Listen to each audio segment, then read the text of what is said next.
નકલી ગુટકા બનાવવાનું કારખાનું પકડાયું છે. પોલીસે દરોડા પાડીને નામચીન બ્રાન્ડના પાન મસાલાનું ડુપ્લિકેટ પેકિંગ કરતા ગેરકાયદે કારખાનાનો પર્દાફાશ કર્યો છે.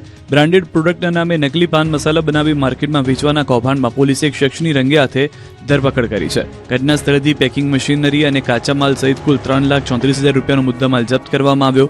ઓઢવના સેન્ટ્રલ વર્કશોપ રોડ પર ભરવાડવાસની બાજુમાં આવેલા વિજય એસ્ટેટના પ્લોટ નંબર 20-2ના બીજા માળે આવેલા શેડમાં ગોમતીપુર વિસ્તારની રહેવાસી શબ્બીર અલી સરાફત અલી શેખ ઇલેક્ટ્રિક મશીનરીનો ઉપયોગ કરીને બ્રાન્ડેડ પાન મસાલાના ડુપ્લિકેટ પાઉચ તૈયાર કરતો હતો. આ ડુપ્લિકેટ પડીકીઓ પેક કરીને સુરત, વડોદરા, રાજસ્થાનમાં સપ્લાય કરતો. પોલીસે ઘટના સ્થળેથી પેકિંગ કરવાનું ઇલેક્ટ્રિક મશીન, તૈયાર પેકેટ્સ, પ્રિન્ટેડ પેપર રોલ, ખાલી પાઉચ, 10 કિલો સોપારીનો કાચો માલ અને 2 મોબાઈલ ફોન સહિતનો માલ જપ્ત કર્યો. દાહોદમાં 3 લોકો પર દીપડાએ કર્યો હુમલો.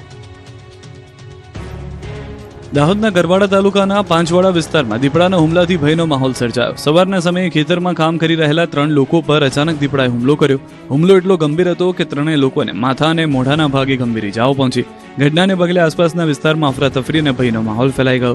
ઇજાગ્રસ્તોને તાત્કાલિક સારવાર માટે હોસ્પિટલ ખાતે ખસેડવામાં આવ્યા. બનાવ અંગે વન વિભાગને જાણ કરવામાં આવતા વન વિભાગની ટીમ તાત્કાલિક ઘટના સ્થળે પહોંચી અને દીપડાને પકડવા માટે સર્ચ ઓપરેશન હાથ ધરવામાં આવ્યું. સ્થાનિકોમાં દીપડાના આતંકને લઈને ભારે ચિંતા જોવા મળી રહી છે. યુદ્ધના કારણે કેરીની નિકાસ બંધ થઈ જતા વલસાડના ખેડૂતોને કમરતોડ ફટકો. વિશ્વભરના લોકોને વલસાડની કેરીનો સ્વાદ દાઢે લાગ્યો છે. એટલે દર વર્ષે વલસાડથી હજારો કિલો કેરી 7 સમુદ્ર પાર નિકાસ થાય છે. પરંતુ આ વખતે યુદ્ધના કારણે કેરીની નિકાસ અટકી ગઈ છે, જે કારણે કેરી પકવતા વલસાડના ખેડૂતોને ભારે નુકસાની સહન કરવાનો વારો આવ્યો છે. અગાઉ પ્રતિકૂળ વાતાવરણને કારણે કેરીના પાકમાં નુકસાન વેઠી ચૂકેલા ખેડૂતોને હવે બમણો માર પડી રહ્યો છે. હાલ મુંબઈની બજારમાં પણ વલસાડની કેરીના ભાવ ઓછા મળતા ખેડૂતોને બમણો ફટકો પડ્યો છે.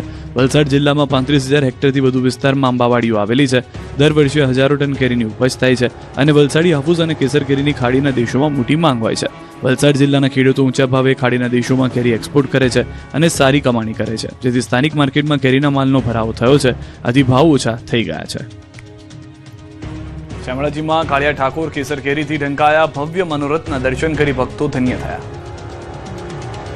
પ્રસિદ્ધ યાત્રાધામ શામળાજીના આંગણે આજે ભક્તિ અને પ્રકૃતિનો અનોખો સંગમ જોવા મળ્યો. ઉનાળાની સિઝનમાં પવિત્ર ગણાતી કેરીનો ભવ્ય મનોરથ આજે કાળિયા ઠાકોરના સન્મુખે યોજાયો. ઉનાળાની ઋતુમાં ફળોના રાજા ગણાતી કેરીનું ધાર્મિક દ્રષ્ટિએ વિશેષ મહત્વ છે. ત્યારે અધિક માસ શરૂ થતાં જ ભગવાન શામળિયાને કેસર, હાફૂસ સહિતની જુદી જુદી ઉત્તમ જાતની કેરીઓનો દિવ્ય ભોગ ધરાવવામાં આવ્યો છે. આખું મંદિર કેરીની મીઠી સુગંધથી મહેકી ઉઠ્યું છે. રવિવારના કારણે ભગવાન શામળિયાના ચરણે શીશ ઝુકાવવા હજારો ભક્તો ઉમટી પડ્યા હતા. મનોરથના અલૌકિક દર્શન કરી ધન્યતા અનુભવી.